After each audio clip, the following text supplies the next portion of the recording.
Hello students. आज का हमारा जो टॉपिक है वो है मॉडुलस इनइक्वालिटीज़।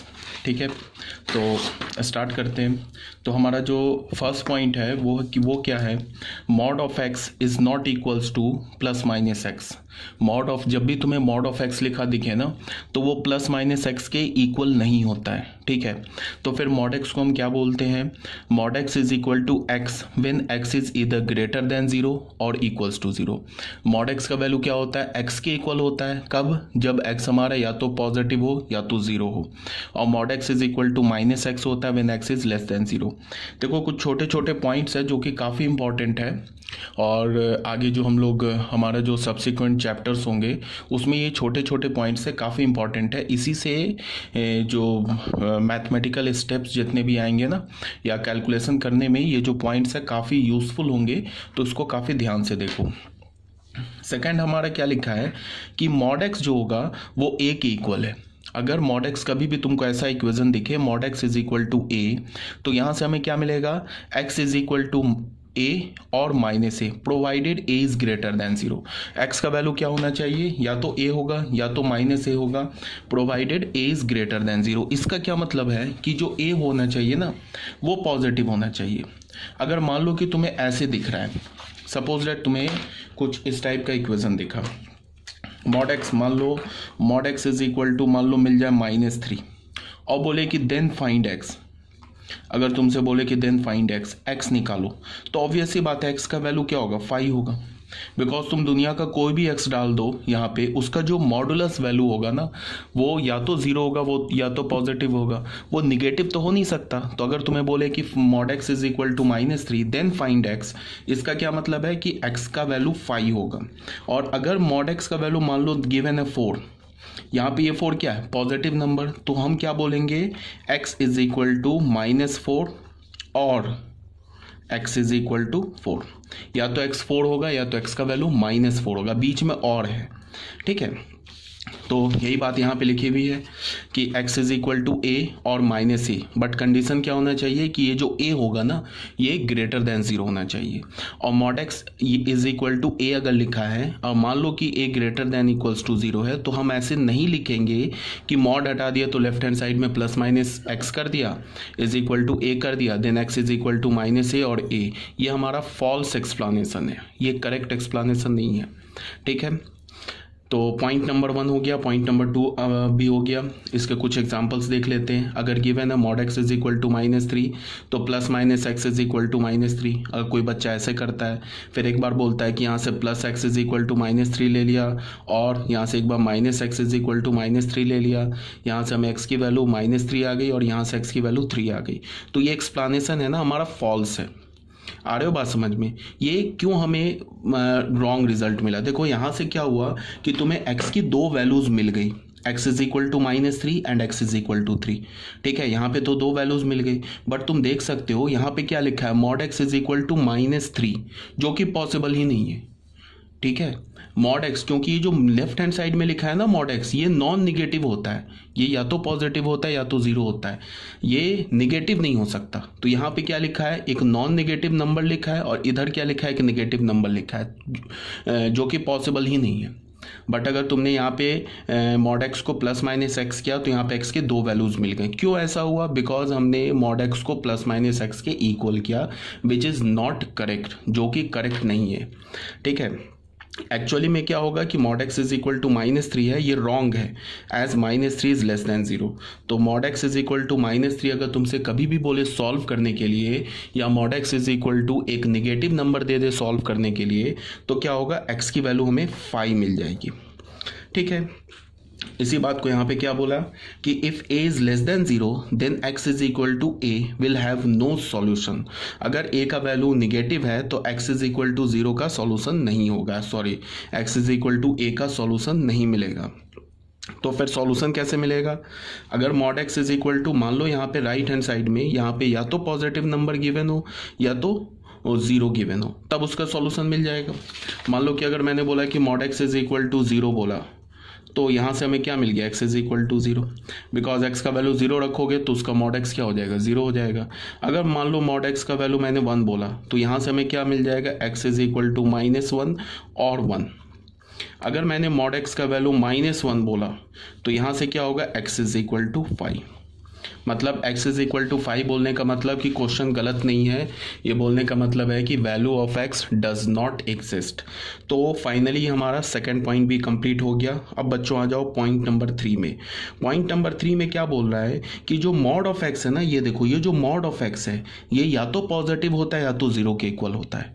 पॉजिटिव कब होता है, जब x का वैल्यू या निगेटिव ले लो नंबर, या x का वैल्यू पॉजिटिव नंबर ले लो, तो उसका जो मॉडुलस वैल्यू होगा, क्या बोल रहा हूँ सुनो ध्यान से, मैंने बोला कि अगर तुमने x का वैल्यू पॉजिटिव लिया तो उसका मॉडुलस वैल्यू भी पॉजिटिव होगा। अगर x का वैल्यू तुमने एक निगेटिव नंबर लिया तो उसका भी मॉडुलस वैल्यू निगेटिव होगा। अगर तुमने x का वैल्यू 0 लिया तो उसका जो मॉडुलस वैल्यू क्या होगा, 0। तो हमें क्या पता चला कि जो मॉड ऑफ x है ना वो या तो पॉजिटिव होगा या तो 0 होगा, वो निगेटिव नहीं हो सकता। किसकी बात बोल रहा हूँ, x की बात नहीं बोल रहा हूँ मैं, मॉड ऑफ x की बात बोल रहा हूँ। मॉड ऑफ x इज इधर 0 और ग्रेटर देन 0। तो यही बात यहाँ पे लिखी हुई है, मॉड ऑफ x इज इधर ग्रेटर देन 0 और इक्वल्स टू 0। ठीक है, इसका मतलब क्या है कि ये जो मॉड x है is a non negative real number. Non negative का मतलब क्या, पॉजिटिव एंड 0। तुम्हें जब भी ऐसे बोला जाए ना कि मान लो कि कोई ऐसे करके कोई बोल दे कि मॉड ऑफ एक्स बताओ क्या होगा, मॉड ऑफ एक्स देके तुमसे बोले कि बताओ इसका वैल्यू क्या होगा, तो तुम बोलोगे कि तुम कोई भी एक्स का वैल्यू रियल नंबर डालो, उसका जो मॉड होगा वो या तो पॉजिटिव होगा और मॉड ऑफ एक्स क्या होगा, या तो 0 होगा, या तो पॉजिटिव होगा या तो 0 होगा, नेगेटिव तो हो ही नहीं सकता। तो इसी को मिला के हमने क्या लिख दिया, ग्रेटर देन 0 और यहाँ से इक्वल्स टू 0 ऐसे कर दिया। तो ये याद रखोगे कि जो मॉड एक्स होता है ना is always non negative real numbers for all x. किसी भी एक्स के लिए मॉड एक्स जो होगा वो हमेशा नॉन निगेटिव रियल नंबर्स ही होगा। अब बच्चों आ जाओ पॉइंट नंबर 4 में। पॉइंट नंबर 4 में क्या है कि गिवन है कि mod of a is equal to alpha, तो where alpha is greater than 0। यहाँ पे तो ऑब्वियस सी बात है कि अल्फा अगर निगेटिव हुआ तो अभी मैंने बताया पॉइंट 3 में कि mod of a is equal to alpha फिर डिफाइन नहीं होगा। Mod of a is equal to alpha अगर ये डिफाइन तब होगा when alpha is greater than 0। तो ए किसे रिप्रेजेंट कर रहा है, एनीथिंग, कुछ भी हो, एनीथिंग। अब एनीथिंग में एक्सप्रेशन भी आ गया, फंक्शन भी आ गया, नंबर भी आ गया। तो ए किसके बराबर होगा, माइनस अल्फा और अल्फा के इक्वल। मतलब क्या बच्चों, ये समझो, अगर मैंने बोला मॉड ऑफ ए अगर अल्फा के इक्वल है, बट कंडीशन इसको डिफाइंड होने के लिए ना अल्फा को हमें क्या बोलना होगा, या तो ग्रेटर देन 0 या इक्वल्स टू 0 होगा तो भी चल जाएगा। ठीक है, बिकॉज ये क्या होता है, ये नॉन निगेटिव होता है। नॉन निगेटिव में क्या हो गया, पॉजिटिव एंड 0। अब ये ए कुछ भी हो सकता है। ठीक है, तो यहाँ पे क्या हम लोग बोलेंगे कि किसी भी रियल नंबर का या मॉड ऑफ ए क्या होगा, अल्फा। ठीक है, तो इसको हम कैसे सॉल्व करेंगे, ए का वैल्यू क्या हो जाएगा, माइनस अल्फा और अल्फा। बार बार बोल रहा हूँ कि अगर ये अल्फा निगेटिव हुआ तो ये पूरा ही डिफाइन नहीं होगा। इसको डिफाइंड होने के लिए अल्फा को या तो पॉजिटिव होना होगा या तो 0 होना होगा। जैसे फॉर एग्जांपल मैं क्या बोल रहा हूँ, जैसे एक मैंने ऐसे लिख लिया, mod of x square minus 8x plus 4 is equal to, मैंने 2 लिख दिया। अब अल्फा का काम क्या कर रहा है, देखो 2 कर रहा है ना काम, और इसके अंदर x की जगह या a की जगह क्या है, x square minus 8x plus 4। अब मैं बोल रहा हूँ कि ये तो डिफाइंड है। अगर यहाँ -2 कर देता ना तो फिर ये नॉट डिफाइंड हो जाता, फिर क्या होता है, x का वैल्यू 5 हो जाता। यहाँ पे 2 है, 2 पॉजिटिव है तो ये डिफाइंड है। अब क्या होगा कि अब यहाँ से ये a का काम कर रहा है तो हम इसे सॉल्व कैसे करेंगे, x square minus 8x plus 4 किसके इक्वल होगा, या तो -2 के इक्वल होगा, और बीच में और है x square minus 8x plus 4 या तो 2 के इक्वल होगा। एक तो ये ऑप्शन हो जाएगा, एक ये ऑप्शन हो जाएगा। इसका मतलब क्या है, और है, इसका मतलब यहाँ से तुम क्या करोगे, x की वैल्यू निकालोगे इसे सॉल्व करके, फिर इसे सॉल्व करके x की वैल्यू निकालोगे और दोनों का यूनियन जो ले लोगे तो इसका फाइनल आंसर आ जाएगा। समझ रहे हो ना बात को। ठीक है, जैसे एक एग्जांपल और ले लिया, मान लो मैंने सेकंड एग्जांपल ले लिया। जैसे मैंने बोला कि चलो क्वेश्चन ही कर लेते हैं। मैंने बोला solve mod of x minus 4 is equal to 5, इसे सॉल्व करो। तो यहाँ पे क्या है, x की जगह क्या लिखा है, x माइनस 4।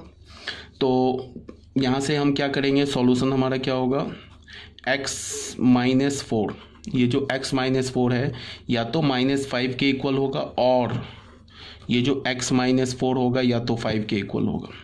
तो यहाँ से हमें क्या पता चला, x इज इक्वल टू, ले जाओगे इधर तो -1 आ जाएगा, और x इज इक्वल टू 9।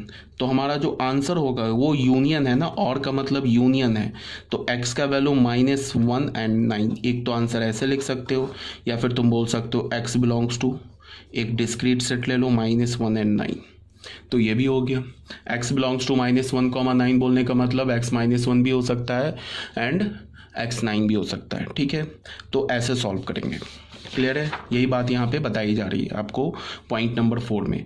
तो एक क्वेश्चन नंबर 1 ले लिया हमने क्या बोला, mod of x² - 4 is equal to 1। तो देखो बच्चों, ये a का काम कर रहा है, ठीक है ना, ये a का काम कर रहा है। तो ये क्या लिखा है, mod a is equal to alpha लिखा है, और यहाँ पे अल्फा पॉजिटिव है, तो a जो होगा वो क्या होगा, या तो माइनस अल्फा होगा या तो अल्फा होगा। तो माइनस अल्फा का मतलब a जो है, a किसको हमने बोला, x² - 4 को, वो या तो -1 होगा या तो 1 होगा। यहाँ से हमने x की वैल्यू सॉल्व कर ली, x की वैल्यू हमें क्या मिली, ±√3। यहाँ से x की वैल्यू क्या मिली हमें, ±√5। अब बीच में और है, और का मतलब क्या होता है, यूनियन। तो हमने क्या कर लिया, ±√5 को भी कंसीडर कर लिया, ±√3 को भी कंसीडर कर लिया।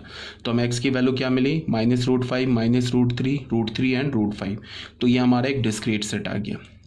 और का मतलब क्या होता है, यूनियन, ऑप्शन, एंड का मतलब इंटरसेक्शन और कंडीशन, ये ऑलरेडी बताया जा चुका है। ठीक है, 5th पॉइंट एक्चुअली दोबारा लिख दिया है कि mod of a is greater than equals to 0। Mod of दुनिया के किसी भी रियल नंबर का, किसी भी एक्सप्रेशन का जो मॉडुलस वैल्यू होगा वो या तो पॉजिटिव होगा या तो 0 होगा। इस बात को ध्यान में रखोगे।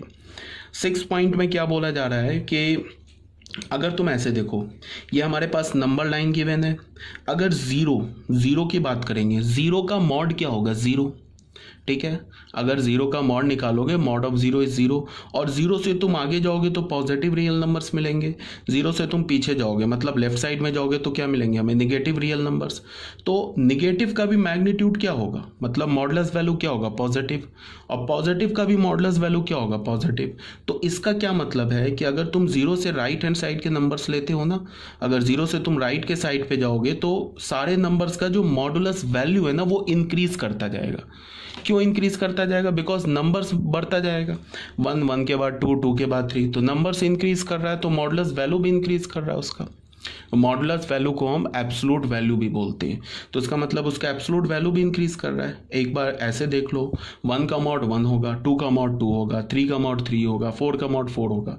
तो अगर हम लेफ्ट से राइट जाएं, 0 से राइट जाएं तो मॉडुलस वैल्यू क्या होगा, उसका इंक्रीज करेगा। अब अगर हम 0 से लेफ्ट भी जाए ना तो भी मॉडुलस वैल्यू इंक्रीज ही करेगा, डिक्रीज नहीं करेगा, बिकॉज -1 का मॉड क्या होता है 1, -2 का मॉड क्या होता है 2, -3 का मॉड क्या होता है 3, तो इधर भी मॉडुलस वैल्यू इंक्रीज करेगा। तो यहाँ पे मैंने क्या लिखा है, ये ऐसे मॉड लिखने का मतलब क्या हो गया कि ये सब मैं ना मॉडुलस वैल्यू लिख रहा हूँ। इसका -3 का मॉडुलस वैल्यू 3, -2 का मॉडुलस वैल्यू 2, -1 का मॉडुलस वैल्यू 1, 0 का 0, 1 2 3 4। ठीक है, यहाँ पे मैंने क्या लिखा है, if we are moving away from 0 then value of magnitude will increase in either direction। Magnitude बोलने का मतलब ही मॉडुलस आ जाता है। या तो हम बोलूं कि मैग्नीट्यूड ऑफ -2, अगर मैं बोलूं कि -2 का मैग्नीट्यूड क्या है, इसको मैं ऐसे भी बोल सकता हूं मॉड ऑफ -2 का मॉड क्या है, किसके इक्वल है, 2 के इक्वल है। तो यही बोला जा रहा है कि अगर तुम 0 से राइट में जाओ या 0 से लेफ्ट में जाओ, नंबर्स का मैग्नीट्यूड इंक्रीज करेगा। ठीक है, देखो दो बातें होती है, एक होता है क्या, एक हम मैग्नीट्यूड बोलते हैं, एक जैसे हमने क्या बोला कि नंबर का मैग्नीट्यूड इंक्रीज करेगा, तो मैग्नीट्यूड इंक्रीज करने का मतलब उसका एब्सोल्यूट वैल्यू इंक्रीज करेगा। ठीक है, एब्सोल्यूट वैल्यू का मतलब उसका मॉडुलस वैल्यू इंक्रीज करेगा। ठीक है, ये था हमारा पॉइंट नंबर 6, ये भी क्लियर होगा। इसमें मैंने कुछ छोटे छोटे एग्जाम्पल्स ले लिए, वो देख लो।